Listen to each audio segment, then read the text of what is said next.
Penstrukturan tol telah dilaksanakan sejak 2002.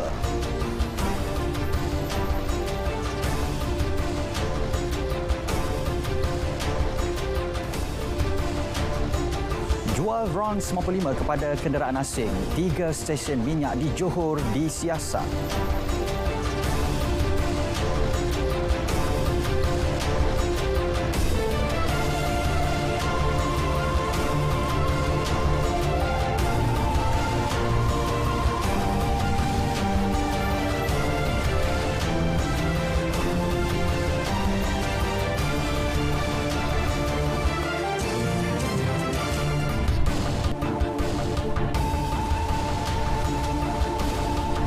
Assalamualaikum, salam keluarga Malaysia. Saya Azamri Hussein, berita wilayah edisi 6 April 2022 membawakan laporan terkini dari seluruh negara.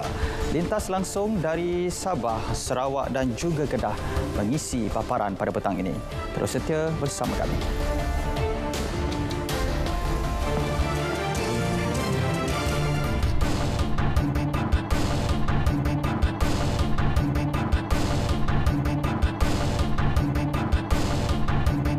Saudara, penstrukturan tol telah dilaksanakan sejak tahun 2002 oleh Kerajaan Barisan Nasional dalam usaha mengurangkan beban hidup rakyat dan bukannya dasar Pakatan Harapan. Menteri Kanan Kerja Raya Datuk Seri Fadilah Yusof menegaskan inisiatif itu menyaksikan tiada kenaikan kadar tol bagi 4 lebuh raya di Lembah Kelang sehingga tamat tempoh konsesi. Menerusinya, kerajaan memutuskan KKR bersama agensi berkaitan perlu membuat rundingan dan penstrukturan semula kadar tol lebuh raya utama bersama syarikat konsesi. Rundingan itu dibuat berdasarkan unjuran trafik. Terkini, kerajaan bersetuju dengan cadangan penstrukturan semula melibatkan 4 syarikat konsesi iaitu Kesas, LDP, Sprint dan Smart.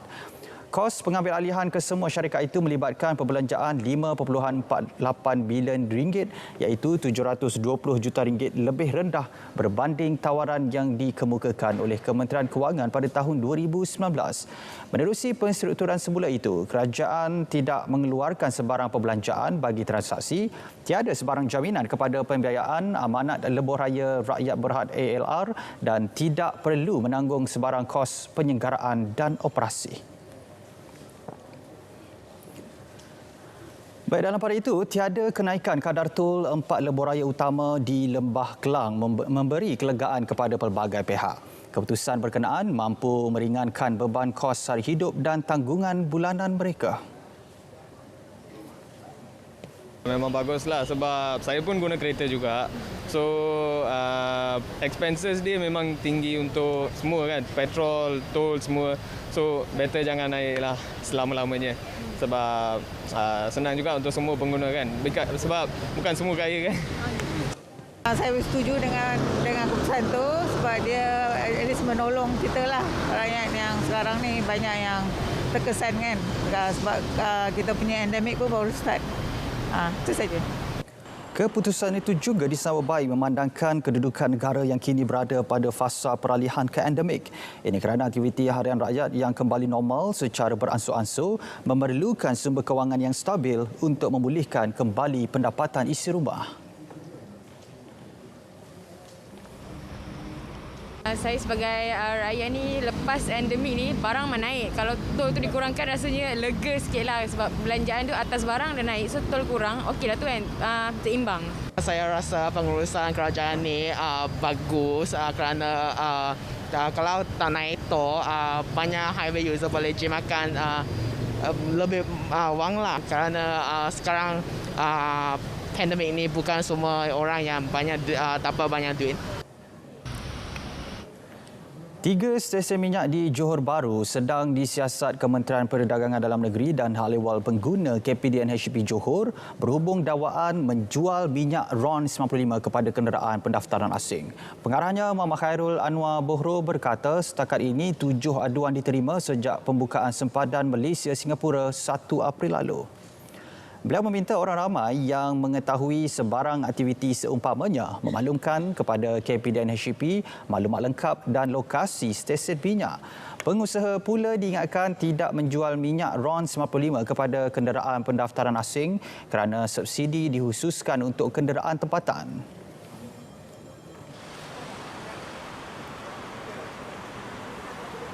Tindakan kita akan ambil kepada pengusaha stesen minyak. Kerana bila kita lesen dikeluarkan tu bersama dengan peraturan dan syarat-syarat.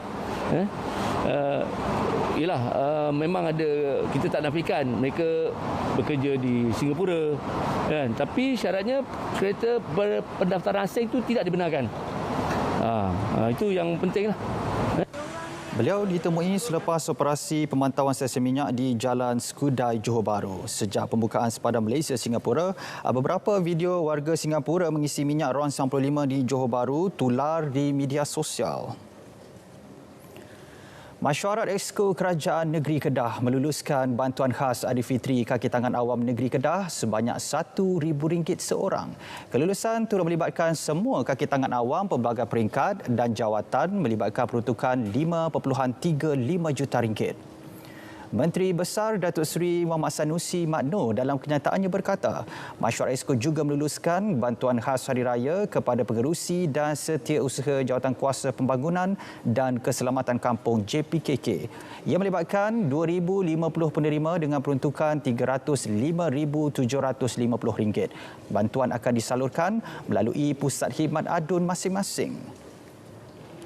Adalah bahasa ilmu, tetapi penggunaannya berkurangan kerana tidak ada terjemahan buku-buku untuk sebagai ulang kaji dan juga sebagai buku yang khusus untuk digunakan di sekolah, di universiti dan sebagainya. Jadi sebab itulah saya harap Institut Terjemahan selepas ini akan lebih proaktif dan kerajaan akan memperkasakan Institut Terjemahan dan Buku Malaysia ataupun TBM.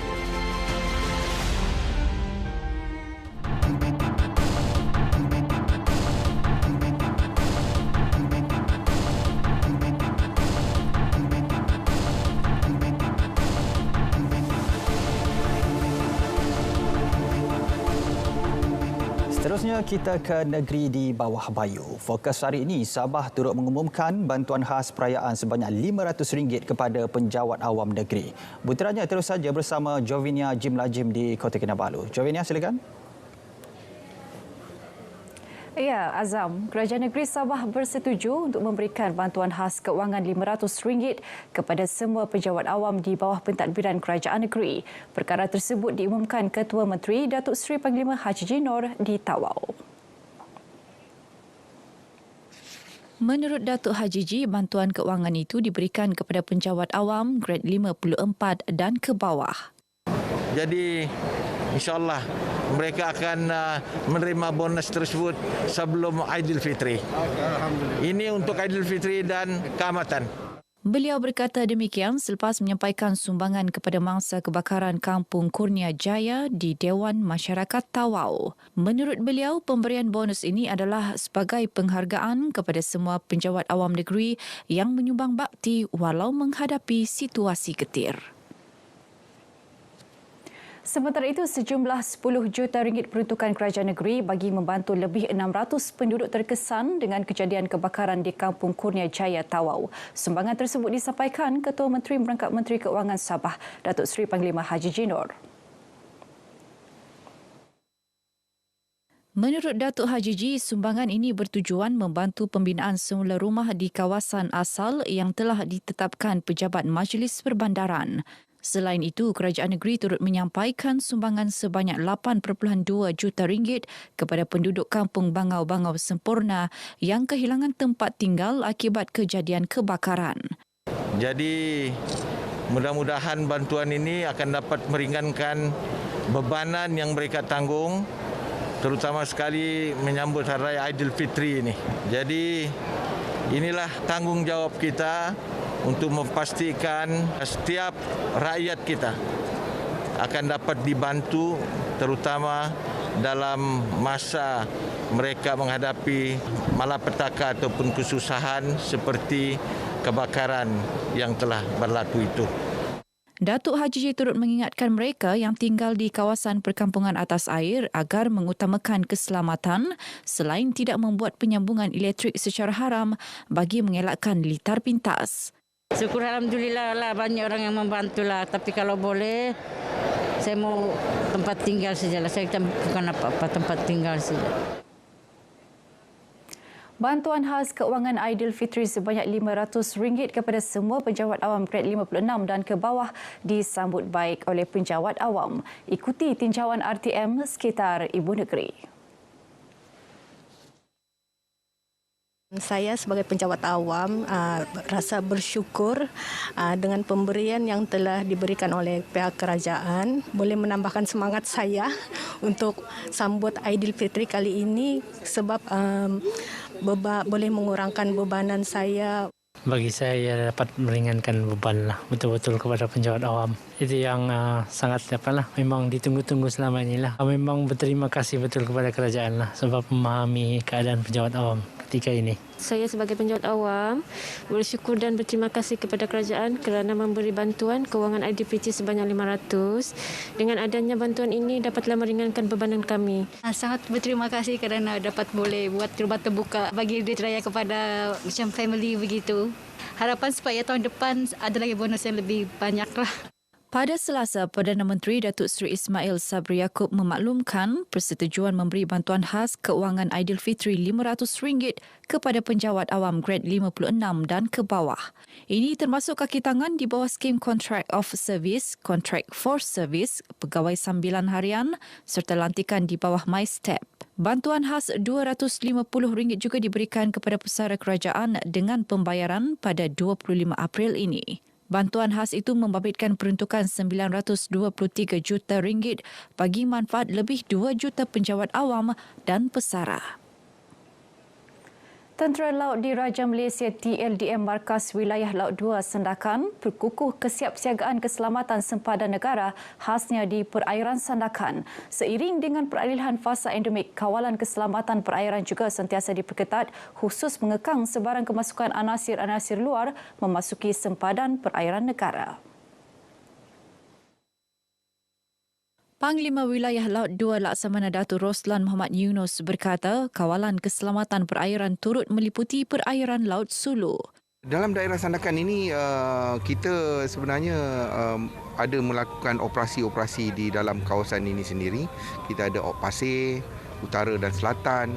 Jadi yang itu adalah di kawasan Sandakan. Tetapi Mawila 2 ataupun Markas Wilayah Laut 2 bukan saja menjaga perairan Sandakan. Jadi kapal-kapal kita ni yang ada di sini ni berada di seluruh perairan Sabah. Beliau ditemui dalam majlis berbuka puasa di kapal KD Sri Indra Sakti Pangkalan TLDM di Sandakan. Sementara itu, Pegawai Memerintah KD Sri Indra Sakti Komander Muhammad Haziq Abdullah memberitahu kehadiran KD Sri Indra Sakti di Armada Timur khusus membantu operasi yang dilaksanakan di perairan Sabah dan Sarawak selama 2 bulan sebelum berlayar balik ke Lumut Perak pada 1 Mei. Majlis berbuka puasa berkenaan turut dihadiri Adun Sungai Manila Mokran Ingkad serta pegawai-pegawai kanan Markas Wilayah Laut 2 Sandakan. Lembaga Kesenian Negeri Sabah LKNS dan DRH Ventures Sendirian Berhad telah melangsungkan pemeteraian perjanjian persefahaman MOU bagi menerbitkan dokumentari mempromosi pelancongan budaya di Sabah.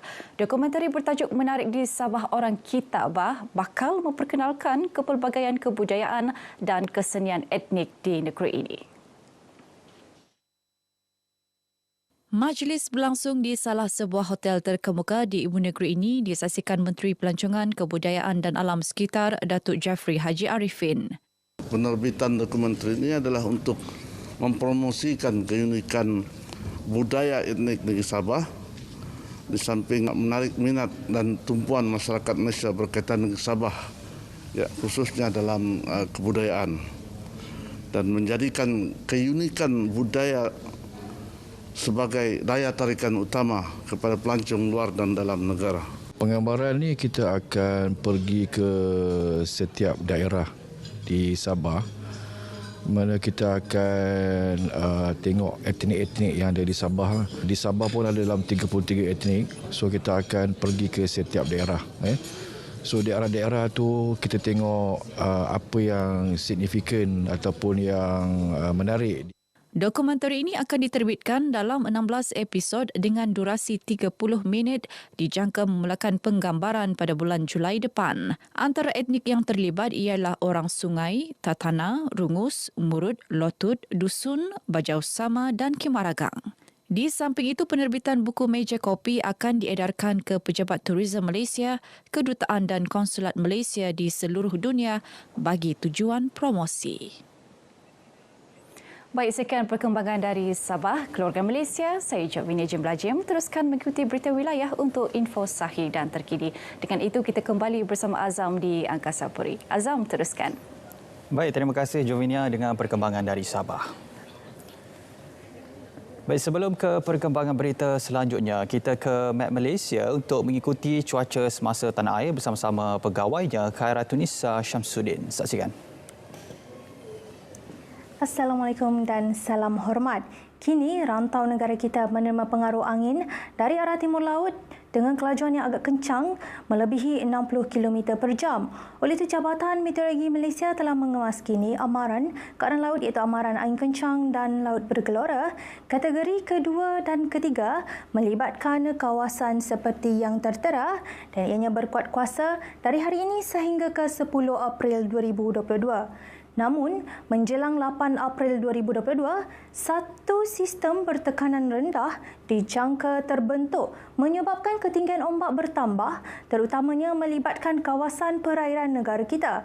Oleh itu, jabatan kami telah menambah kawasan amaran seperti yang tertera berkuat kuasa dari 8 hingga ke 10 April 2022. Berikutan ketinggian ombak boleh melebihi 4.5 meter. Ianya adalah berbahaya bagi sebarang aktiviti di pelantar minyak, perkapalan, menangkap ikan, perkhidmatan feri dan juga aktiviti pantai. Baiklah, kita beralih kepada paparan imej kemerada bagi tinjauan cuaca terkini. Hujan serta ribut petir dilihat sedang berlaku di 1-2 tempat melibatkan kebanyakan negeri di semenanjung Malaysia dan lebih tertumpu di bahagian negeri Perlis, Kedah, Perak, Kelantan, Terengganu, Negeri Sembilan, Melaka dan juga di Negeri Johor. Dan ia dijangka akan beransur reda menjelang ke awal malam nanti. Di negeri Sabah dan Sarawak pula, hujan serta ribut petir dilihat di kebanyakan bahagian di kedua-dua buah negeri dan juga akan beransur reda menjelang ke awal malam nanti. Baiklah, sekian sahaja informasi cuaca buat kali ini. Jangan lupa untuk ikuti kami di laman Facebook, Instagram, Twitter dan YouTube Met Malaysia seperti yang tertera. Saya Khaira Syamsuddin. Assalamualaikum.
Baik, seterusnya kita ke Bumi Kenyalan. Antara tumpuannya, syarikat penyedia perkhidmatan telekomunikasi disaran untuk melihat keperluan rangkaian internet kawasan luar bandar di Sarawak.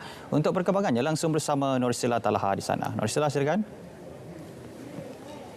Ya, Azam, syarikat penyedia perkhidmatan telekomunikasi di Sarawak disaran untuk melihat keperluan rangkaian internet di luar bandar untuk tempoh jangka masa yang panjang.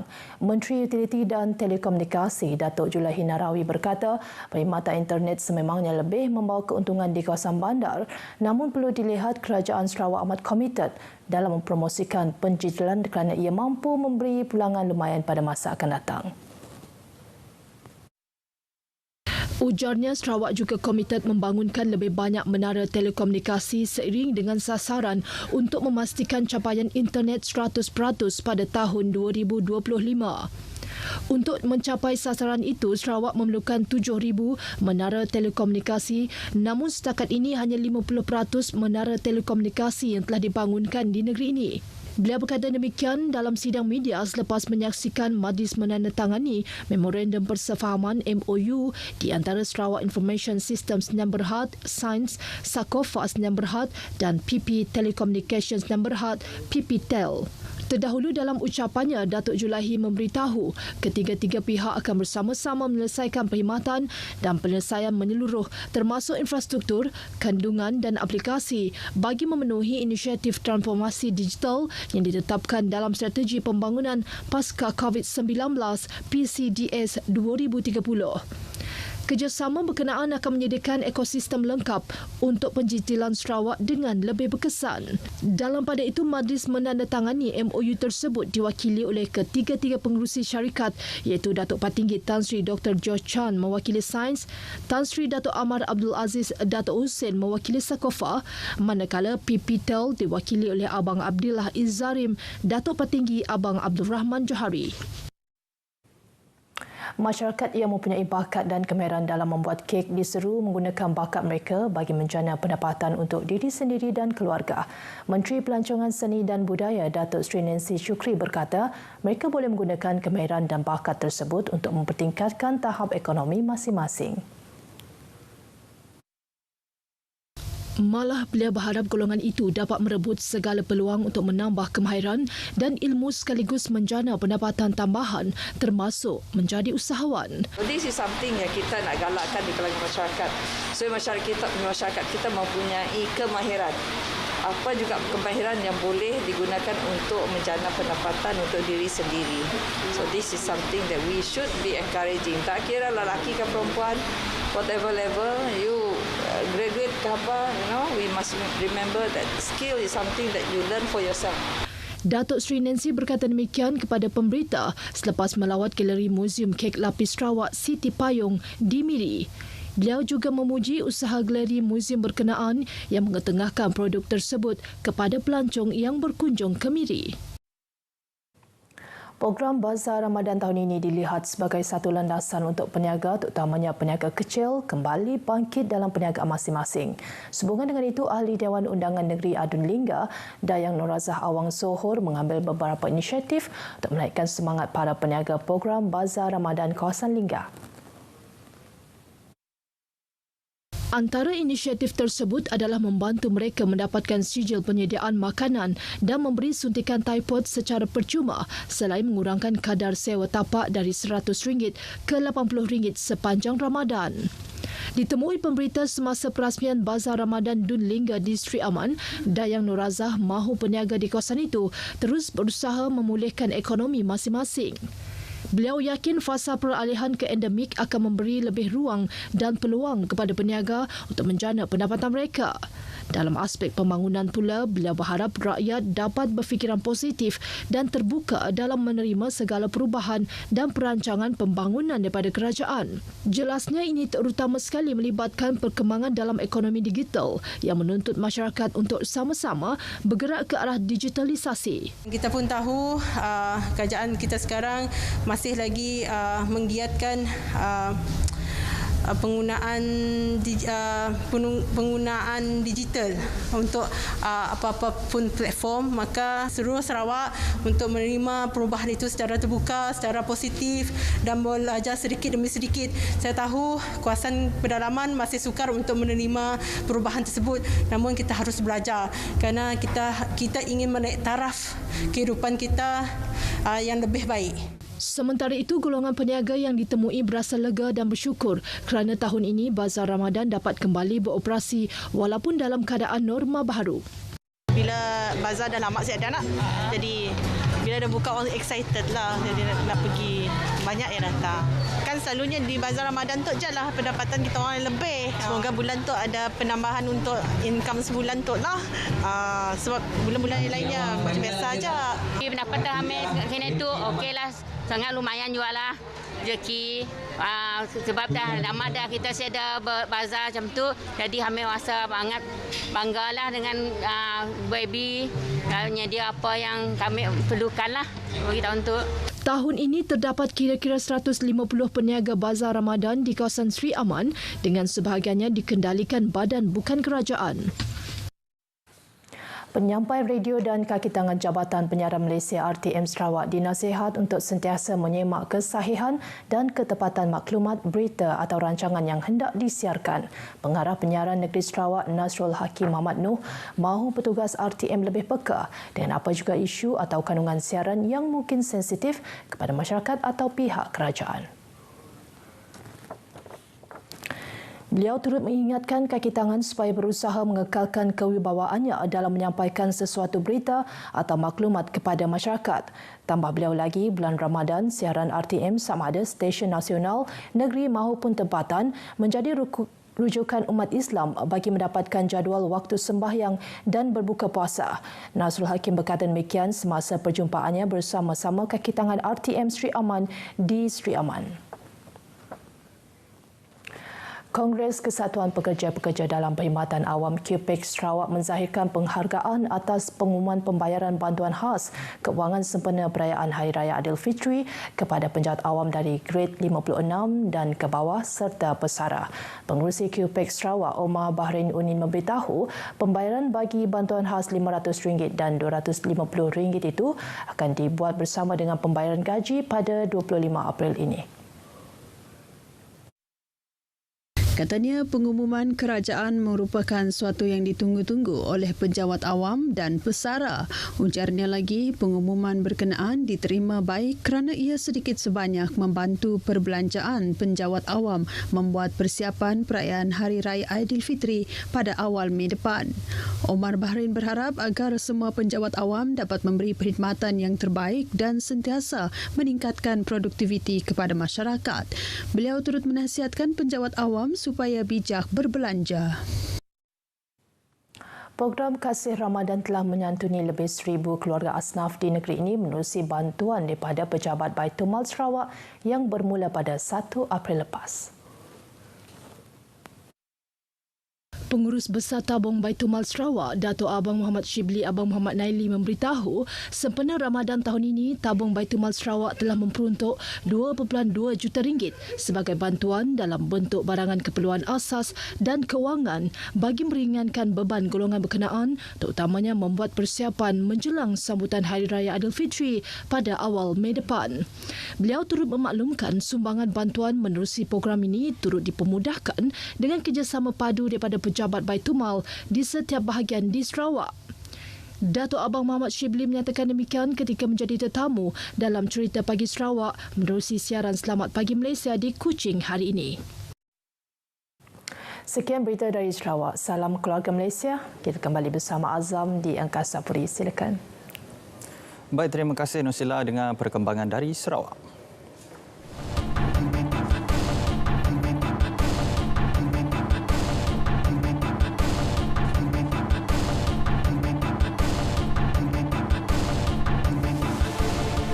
Kita berlintas langsung pula ke negeri Jelapang Padi Kedah. Tumpuan hari ini pelepasan benih ikan yang dapat menjamin bekalan makanan negara sekaligus berupaya menampung permintaan ikan air tawar. Juga kita lihat apa penambahbaikan Jabatan Penyiaran Kedah khusus menarik hati rakyat terutamanya golongan muda. Bersama Siti Zahda Osman di studio berita di Alostar. Siti Zahda, silakan. Terima kasih. Kedah FM sedang melakukan beberapa penambahbaikan ke arah meletakkan kembali kegemilangan stesen ini ke tahap yang lebih baik dan menjadi pilihan nombor 1 pendengar khususnya di kawasan utara. Timbalan Ketua Pengarah Penyiaran Strategik Jabatan Penyiaran Datuk Sadatul Akmal Hassan berkata, antara yang diberi perhatian termasuk kandungan program yang lebih menarik dan lebih dekat di hati rakyat. Jelas Datuk Sadatul Akmal, langkah itu membolehkan pendengar termasuk golongan remaja sentiasa menantikan program yang disiarkan di Radio Kedah FM. Dan saya juga ingin melihat kandungan program pada masa akan datang ada disasarkan untuk kumpulan muda sebab kita ingin menarik kembali kumpulan muda untuk lebih mendengar radio kerana radio adalah platform terbaik untuk kita menyebarkan maklumat-maklumat dan berita dan untuk mendidik kalangan muda supaya mereka mendengar radio untuk mendapatkan maklumat yang betul. Jadi penggantungan kepada media sosial untuk maklumat ni kita bimbanglah kesahihan berita itu sendiri. Jadi ini adalah peranan RTM untuk menarik kembali pendengar di kalangan remaja. Beliau berkata demikian selepas melakukan lawatan ke Jabatan Penyiaran Malaysia Negeri Kedah di Kompleks Penerangan dan Penyiaran Sultan Abdul Halim Muazzam Shah, Jalan Kuala Kedah. Hadir sama Pengarah Penyiaran Kedah Syarimah Abu Bakar. Bermula Februari lalu, Kedah FM yang menggunakan tagline baharu iaitu #PilihanHati tampil dengan beberapa program baru yang dijenamakan semula. Antaranya Music Express, lagu bertema Pilihan Antarabangsa, Rima, Rock Santai, Durani dan Keseho. Dan bermula 1 Mac pula segmen baru diperkenalkan iaitu Aktif 610 #Rancak Berbisa, Interaktif 102 #Rancak Serata-rata, Relax 26 #Layan dan Santai 612 #Damaikan Jiwa.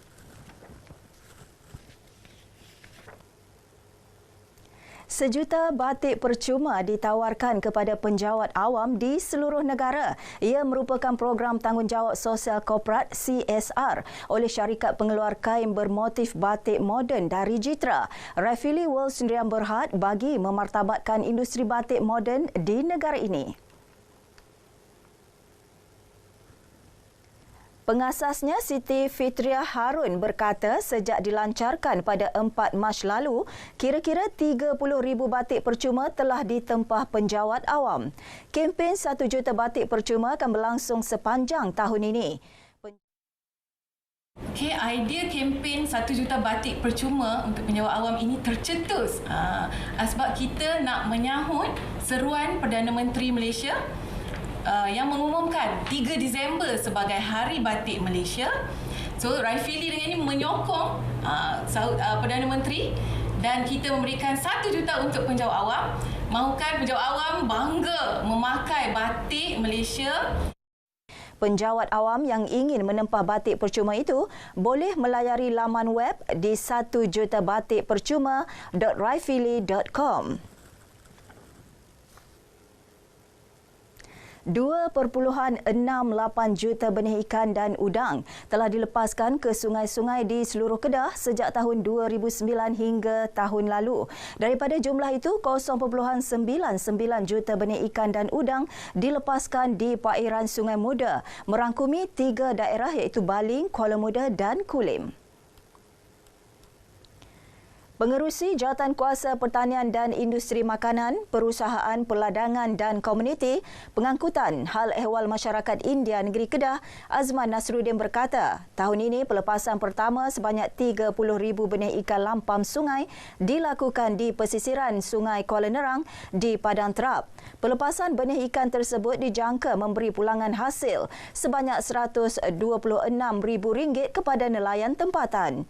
Dan terbaru 100,000 benih udang dilepaskan di Sungai Muda, Kampung Tanjung Belit, Padang Serai, Khamis lalu. Usaha tersebut diharap dapat meningkatkan populasi ikan di perairan umum negeri Kedah serta meningkatkan jaminan bekalan makanan dalam negara.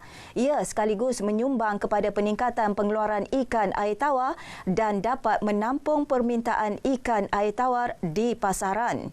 Negeri Kedah bagi tempoh 2009 sehingga 2021 nilai pulangan pendapatan kepada lebih 500 nelayan darat. Nelayan darat di seluruh negeri Kedah adalah RM3 juta. Jadi ia adalah suatu aktiviti perikanan yang memberikan pulangan kepada nelayan-nelayan darat ini. Okey.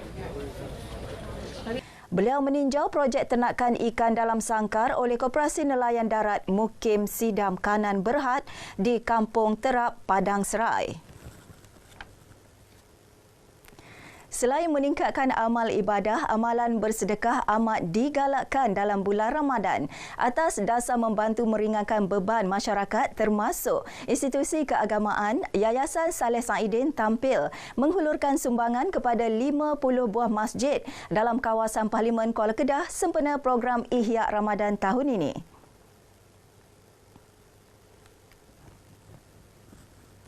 Sumbangan berupa wang tunai dengan nilai keseluruhan RM25,000, 5,000 naskah buku amalan doa harian, 5,000 kotak buah kurma dan 5,000 keping takwim Ramadan. Pengerusi Yayasan Datuk Saleh Saidin berkata, ini merupakan tahun kedua program sedemikian diadakan. Sumbangan tersebut diharap dapat memberi manfaat kepada semua masjid dan jemaah sekaligus mengukuhkan hubungan sesama Islam. Parlimen Kuala Kedah, dan setiap masjid itu pihak yayasan sumbangkan sebanyak RM500 untuk pihak masjid menjalankan aktiviti-aktiviti yang mereka rancangkan untuk jalankan sepanjang bulan Ramadan. Dan selain itu, setiap masjid juga dibekalkan dengan 100 kotak kurma dan juga 100 naskah buku doa. Dan semua ini pihak masjid akan agihkan kepada jemaah masjid masing-masing. Beliau menyerahkan sumbangan tersebut kepada wakil-wakil setiap masjid di Masjid Nurul Iman, Mukim Gunung, Alustar. Laporan itu mengakhiri bahan berita dari negeri Jelapang Padi untuk petang ini. Dengan itu, Assalamualaikum, salam keluarga Malaysia. Kembali ke Angkasa Puri. Baik, terima kasih Siti Zaida langsung dari Kedah. Baik saudara, Perak menjadi negeri pertama melaksanakan dasar pembangunan sukan orang kurang upaya OKU bagi atlet di negeri itu. Ke arah itu, RM700,000 diperuntukkan bagi pelaksanaan dasar tersebut. Menteri Besar Datuk Sarani Muhammad berkata, ia sebagai usaha memperkasakan sukan terhadap golongan berkenaan dengan pelibatan menyeluruh daripada semua pihak. Yang daripada fasiliti sukan kita kelihatan macam tidak mesra OKU. Kita nak buat fasiliti yang berasingan, dia akan menambah belanja. Kadang-kadang sama je keperluan itu. Tak boleh buat tempat yang berbeza, tapi di tempat yang sama kita menyediakan fasiliti yang mesra kepada OKU. Itu maksud dia, memperkasakan dan memberi ruang kepada OKU untuk menyediakan fasiliti itu secara lebih kondusif. Beliau berkata demikian selepas melancarkan dasar pembangunan sukan OKU di Ipoh. 6 strategi diletakkan di bawah inisiatif tersebut ke arah memastikan kesaksamaan hak peluang dan kepentingan OKU dalam bidang sukan terjamin.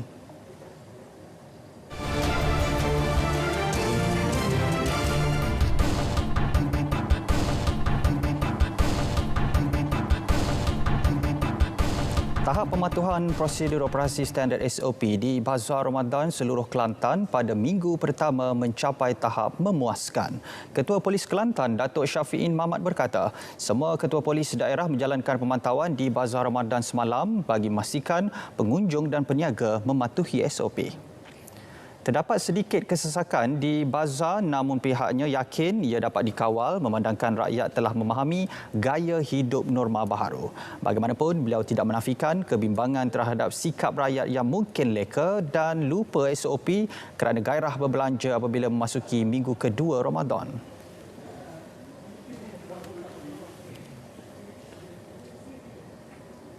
Saya begitu yakinlah rakyat Kelantan ni sudah cukup ataupun mempunyai ilmu yang tinggi dalam kita mengawal COVID. Apabila kehadiran pasukan polis terutama di pasar-pasar Ramadan nampak macam rakyat lebih patuh. Mungkin bila kita tak ada tu agak berkurangan. So apa yang penting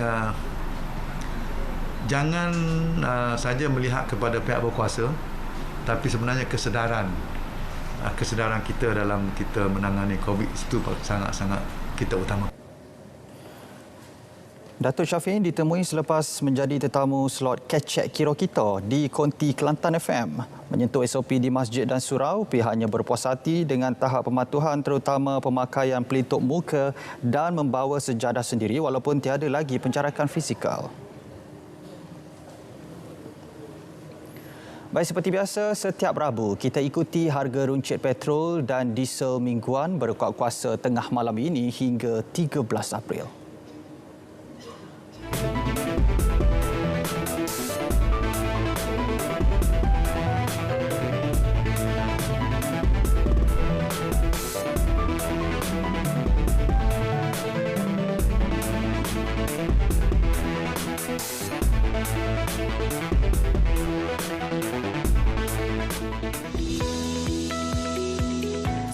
Mengamalkan SOP, penting untuk kita semua meningkatkan penilaian kendiri demi melindungi diri sendiri dan keluarga Malaysia. Amalkan TRIIS. T. Test. Segera lakukan ujian pengesanan COVID-19 kendiri sekiranya alami simptom. R. Report. Laporkan keputusan ujian pengesanan di MySejahtera. I. Isolate. Lakukan kuarantin kendiri sekiranya positif. Patuhi perintah HSO yang telah ditetapkan oleh Kementerian Kesihatan Malaysia. I. Inform. Maklum kepada kontak rapat sekiranya anda didapati positif. Maklumkan juga kepada CAC berhampiran sekiranya situasi kesihatan diri semakin merosot semasa menjalani kuarantin di rumah. S. Seek. Dapatkan rawatan segera di pusat-pusat perubatan berhampiran sekiranya anda mengalami gejala berat seperti sesak nafas dan suhu badan terlalu tinggi. Sayangi diri, keluarga Malaysia.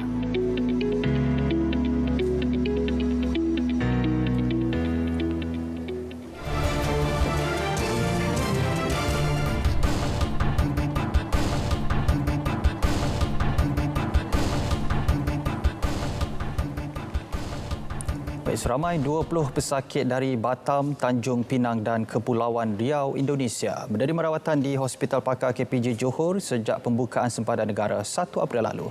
Ini bukti keyakinan pesakit dari luar negara terhadap kepakaran dan mutu perkhidmatan yang dimiliki Pusat Kesihatan Negara. Secara tidak langsung, kelonggaran dalam fasa peralihan ke endemik ini membuka kembali ruang untuk merancangkan sektor pelancongan kesihatan negara. Kepelbagaian kemudahan yang disediakan bagi melancarkan pergerakan pesakit ketika menerima rawatan juga menjadi antara faktor penarik.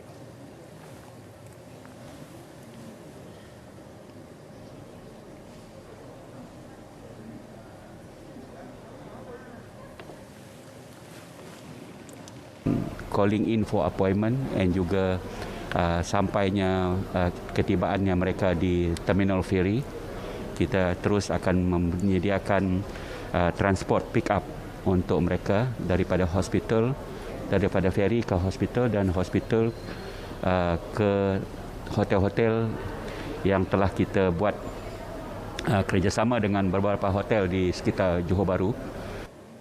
Soalnya kita masih ada cek dekat Batam, masih ada rawat di Batam lagi tu lah kan. Soalnya sini belum buka, kata dekat sini bagus, kata ada yang kasih kabar, datang aja KPJ Johor. Sebelum pembukaan sempadan, pesakit luar negara hanya mendapatkan rawatan secara konsultasi maya, manakala bekalan ubat-ubatan dihantar ke pejabat perwakilan sebelum dihantar kepada pesakit. Seorang anggota Jabatan Pengangkutan Jalan JPJ Negeri Sembilan dihadapkan ke Mahkamah Session Seremban atas 2 pertuduhan menerima wang suapan berjumlah RM3,700. Muhammad Najmi Zakaria, 38 tahun, mengaku bersalah selepas pertuduhan pertama dibacakan oleh Timbalan Pendakwa Raya SPRM Muhammad Azri Firdaus Muhammad Ali di hadapan Hakim Rusan Lutfi Muhammad. Mengikut kertas pertuduhan pertama, tertuduh secara rasuah telah meminta suatu suapan iaitu wang berjumlah RM3,500 daripada pemilik syarikat Lukut Agensi Chiok Ziwe. Ia sebagai dorongan tertuduh yang bertugas sebagai pemeriksa kereta motor untuk memastikan tiada tindakan penguatkuasaan diambil berkaitan 8 buah kenderaan yang tidak mematuhi notis di bawah Seksyen 61-1 Akta Pengangkutan Jalan 1987. Bagi pertuduhan kedua bertempat di sekitar Seremban, tertuduh telah meminta wang suapan RM200 atas tujuan yang sama. Bagaimanapun, dia mengaku tidak bersalah atas pertuduhan tersebut. Tertuduh diwakili Peguam Asmawi Ismail memohon hukuman minimum berdasarkan pengakuan bersalah anak guamnya dan situasi masa depan tertuduh yang akan ditamatkan perkhidmatan. Peguam bela juga memohon mahkamah untuk mempertimbang rayuan dengan alasan isteri tidak bekerja dan 2 orang anaknya yang masih bersekolah selain menjaga ibu dan bapa yang uzur.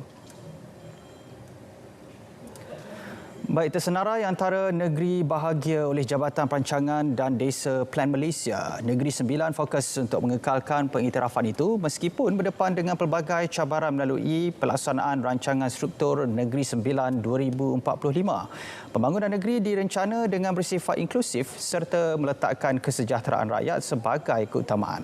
Hana Adlin Nasution Ahmad ada laporannya. Kelebihan Negeri Sembilan dapat dilihat melalui penetapan peranan dan fungsi setiap bandar dan pembangunannya berdasarkan kekuatan dan keupayaan masing-masing. Menurut Setiausaha Kerajaan Negeri Datuk Dr. Razali Abdul Malik, 6 indikator utama diberi penekanan, antaranya peratusan liputan kediaman dalam lingkungan 400 meter dari kemudahan masyarakat, pengurangan gangguan bekalan elektrik serta bilangan terminal dan stesen pengangkutan awam. Kita kena garapkan kesemua keputusan kita ambil berteraskan ataupun melihat kepada kepentingan ataupun berdasarkan keperluan setiap individu yang ada. Dan dengan bersih mufakat, insya-Allah dengan tindakan itu insya-Allah kita akan menjadi sebuah negeri yang sejahtera. Pensyarah Fakulti Kepimpinan dan Pengurusan USIM, Dr. Khairul Nizam Muhammad Nur berpendapat kerajaan negeri perlu memastikan pelaksanaan Rancangan Struktur Negeri Sembilan 2045 yang dilaksana mampu mengekalkan tahap kesejahteraan dan kebahagiaan penduduk.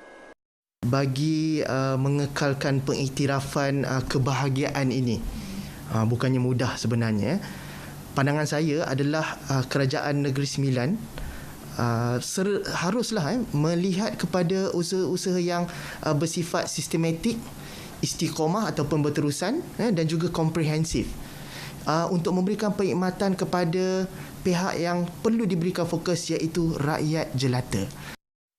Apa yang pasti, pengiktirafan negeri bahagia memberi imej positif kepada negeri adat pepatih ini.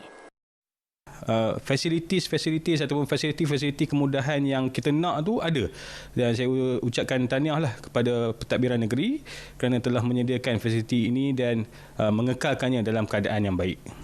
Sebagai seorang mahasiswi, saya rasa mungkin kerajaan boleh untuk cakna terhadap penduduk yang mungkin berpendapatan rendah supaya mereka pun rasa untuk sama-sama bahagia tu, dan mungkin boleh memperbanyakkan lagi pusat-pusat komuniti, pusat kemudahan supaya pelajar ada rasa kecukupan tu, tak stres belajar dan rasa bahagia di Negeri Sembilan ini sendiri. Diiktiraf sebagai antara negeri bahagia, Negeri Sembilan akan terus memberi penekanan dan penambahbaikan dalam semua aspek. Bersesuaian dengan konsep urus tadbir bersih muafakat sejahtera, kerajaan negeri berharap akan terus mengekalkan pengiktirafan ini menerusi pelaksanaan Rancangan Struktur Negeri Sembilan 2045. Negeri Sembilan mempunyai 1.2 juta penduduk, disenarai sebagai antara bandar paling bahagia di Malaysia apabila kesemua 7 PBT memperoleh 80% Indeks Kebahagiaan 2021. Hana Adlin Nasution Ahmad untuk berita RTM. Baik, beralih ke perkembangan sukan dan ini Liga Super. Masalah gaji tertunggak yang menghantui Melaka United FC mengganggu prestasi pemain apabila hilang motivasi dan terpaksa akur dengan kekalahan 0-1 kepada Sabah di laman sendiri malam tadi. Ketua jurulatihnya Risto Vidakovic mengakui anak-anak buahnya kelihatan tertekan dengan situasi yang menimpa mereka. Beliau berharap pihak pengurusan menyelesaikan kemelut berkenaan secepat mungkin. We have some problems, I hope everything is going to be resolved soon so we can work properly. Because until now we are not working properly. If you don't work properly, you cannot expect anything. Very difficult. Especially for us.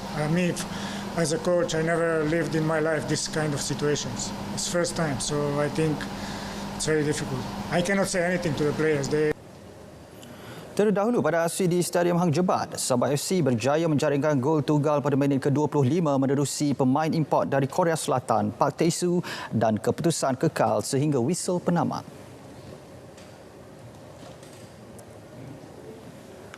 Sementara itu, Ketua Jurulatih Sabah FC, Dato' Ong Kim Swee, mahu anak-anak buahnya mengekalkan momentum kemenangan selepas menewaskan lawan bagi memastikan pasukannya kekal di landasan yang betul. Ya, pertama saya ingin lihat kecergasan para pemain selepas bermain hari ini, di mana kita ada selang 4 hari sebelum kita bermain dengan pasukan Sarawak, di mana Sarawak tidak bermain di tempat lawan, dan kita harus memikirkan bukan saja penerbangan yang akan kita lakukan, tetapi kita dapat lihat hari ini walaupun mereka berpuasa pada siang hari, tapi mereka menunjukkan, mereka memberikan sepenuh komitmen, dan ini penting untuk kita teruskan dengan pasukan Sarawak ataupun pasukan mana yang kita jumpa selepas ini. Kemenangan itu membolehkan Sabah mendaki tangga ketiga Liga dengan mengutip 6 mata. Masih mengenai Liga Super, pengendali Negeri Sembilan FC, K. Devon, berpuas hati dengan prestasi anak buahnya pada aksi menentang Selangor FC di Stadium Tuanku Abdul Rahman Paroi semalam meskipun sekadar memperoleh 1 mata. Devon menyifatkan Selangor FC bukan lawan mudah bagi anak buahnya berdasarkan rekod cemerlang pasukan berkenaan sebelum ini. Bagi saya, Selangor bukan pasukan mudah untuk kita bermain. So kalau rata-rata kalau you tengok kesebelasan utama mereka dan juga pemain import, di atas kertas Selangor merupakan pasukan lebih baik daripada kita. Okey. Tapi hanya kita ada advantage setelah mereka ketinggalan seorang. So bagi saya prestasi hari ini dengan kembali menjaringkan 2 gol setelah ketinggalan memang merupakan satu pencapaian yang baik. Pada aksi tersebut, skuad Jang berkongsi 1 mata selepas seri 2 sama menentang Selangor FC dan kini berada di kedudukan keempat Liga.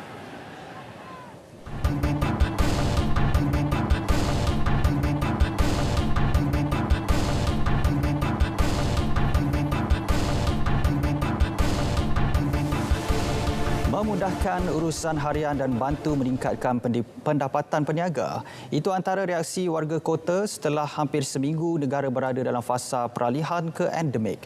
Pada masa yang sama, masyarakat perlu terus belajar untuk hidup bersama COVID-19 dengan mengamalkan SOP yang ditetapkan.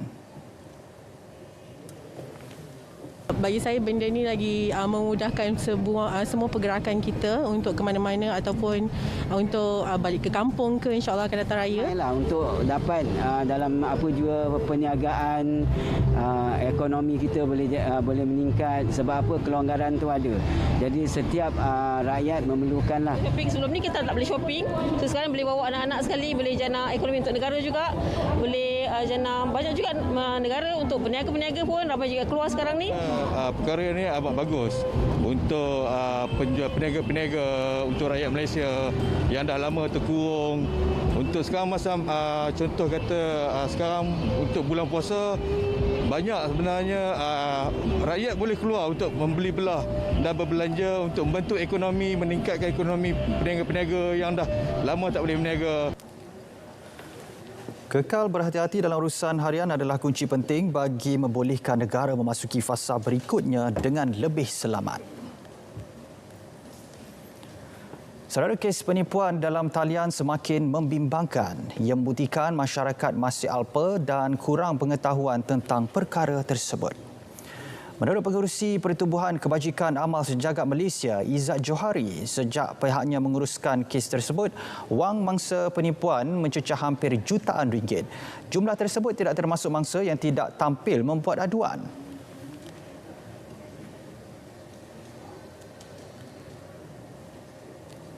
Selama mana kita dah 2 tahun menguruskan kes ni, hampir kita dapat ratusan mangsa lah yang dah terima, dan saya yakin nilai yang terlibat dalam kes penipuan ini lebih tak kurang hampir jutaan ringgit lah. Dan itu tidak termasuk dengan yang di luar sana yang tak tahu dekat mana mereka nak salurkan aduan. Jelasnya golongan B40 adalah antara golongan berisiko tinggi menjadi mangsa penipuan dalam talian. Pihak Amal Sejagat menyediakan platform bagi mengenal pasti info yang diperoleh melalui laman web amalsejagat.org.my. Beliau ditemui selepas program Selamat Pagi Malaysia di Angkasa Puri. Baik, sukan badminton, pemain beregu Nur Izzuddin Rumsani tidak mengalami kecederaan serius dan mampu beraksi pada kejuaraan badminton Asia pada 26 April ini. Pengarah kejurulatihan beregu Persatuan Badminton Malaysia BAM, Rexy Menaki, mengesahkan perkara itu susulan Izzuddin mengalami kecederaan selepas tamat sesi latihan di Akademi Badminton Malaysia ABM semalam. Jelas Rexy, kecederaan otot peha dialami pemain berusia 24 tahun itu mungkin disebabkan pemain berkenaan baru turun menjalani latihan semalam selepas tamat tempoh kuarantin. Tapi saya sudah dicek ini, itu cuma hanya dibuat tadi report dari doktor tim itu dia harus lebih rajin buat itu dikompres dengan ais lah. Ini dia punya ini ya. Mungkin karena dia rest sudah 1 minggu, dia punya muscle become weak. Jadi dia punya badan mungkin gemuk atau apa ya naik. Ini jadi dia ada rasa sakit lah. Tapi tadi saya tengok dalam training itu latihan dia punya pergerakan dalam court tak ada masalah. Cuma waktu saya suruh sprint itu yang dia cakap ada rasa sakit lah. Nur Izzuddin dan pasangan Goh Zufei melakar kejayaan cemerlang memenangi terbuka Jerman dengan menewaskan gandingan China pada bulan lalu.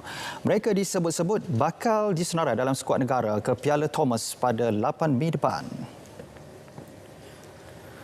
Baik, Persatuan Kriket Malaysia MCA perlu mempertimbangkan alternatif pusat latihan lain bagi memastikan kesinambungan program sukan ditunjangi mereka tidak terjejas pada masa depan. Saranan dicadangkan Majlis Sukan Negara MSN itu dibuat selepas timbul isu berkenaan fasiliti Kinrara Oval yang diuruskan secara pajakan oleh MCA bagi tempoh 15 tahun sejak 2003. MSN dalam satu kenyataan menyebut pajakan tersebut membabitkan persetujuan membenarkan MCA menggunakan tanah milik syarikat swasta tersebut dengan syarat menanggung kos bersama pembinaan awal Kinrara Oval. Selain MCA bertanggungjawab membayar cukai tanah dan cukai taksiran pihak berkuasa tempatan.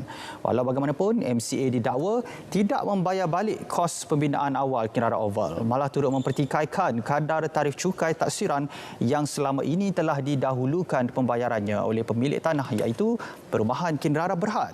MSN dalam pada itu telah cuba mendapatkan lokasi baharu bagi menggantikan Kinrara Oval dan ketika ini difahamkan Universiti Multimedia Malaysia MMU telah bersetuju menawarkan kawasan padang mereka di Cyberjaya bagi mendirikan pusat latihan dan gelanggang pertandingan kriket baharu.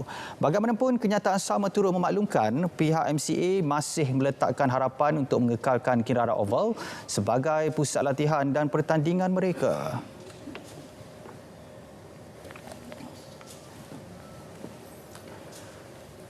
Baik saudara, berita wilayah edisi 6 April berakhir di sini. Dapatkan perkembangan sahih sepanjang masa melalui portal berita RTM di berita.rtm.gov.my.